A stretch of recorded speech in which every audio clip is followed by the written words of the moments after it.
ગઢચિરોલીમાં પોલીસે 4 નક્સલીને ઠાર કર્યા. વોકી-ટોકી સહિત હથિયારોનો જથ્થો જપ્ત. મહારાષ્ટ્ર-છત્તીસગઢ બોર્ડર સ્થિત ગઢચિરોલીમાં પોલીસ જવાનો અને નક્સલીઓ વચ્ચે 23 મે ભયાનક અથડામણ થયા બાદ 4 નક્સલવાદીઓ ઠાર થયા છે.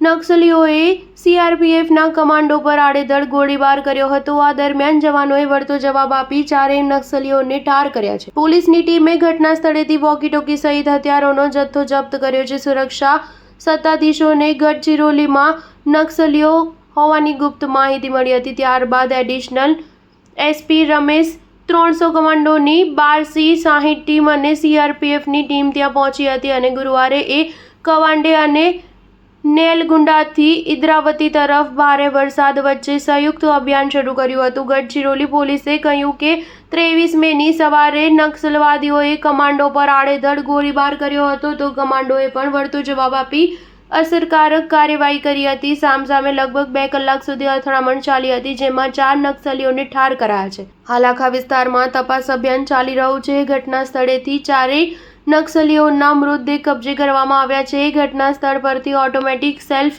લોડિંગ રાઇફલ, 2 303 રાઇફલ, 1 ભારે ભરખમ બંદૂક, વોકી-ટોકી, કેમ્પની સામગ્રી, નક્સલીઓના સાહિત્ય સહિતનો સામાન જપ્ત કરવામાં આવ્યો છે. આ પહેલા 22 મે છત્તીસગઢના સુકમા જિલ્લામાં નક્સલ વિરોધી અભિયાન દરમિયાન સીઆરપીએફ અને નક્સલવાદીઓ વચ્ચે અથડામણ થઈ હતી. સામસામે થયેલા ગોળીબાર દરમિયાન સીઆરપીએફના 1 જવાન શહીદ થયા હતા અને 2 જવાનો ઘાયલ થયા છે.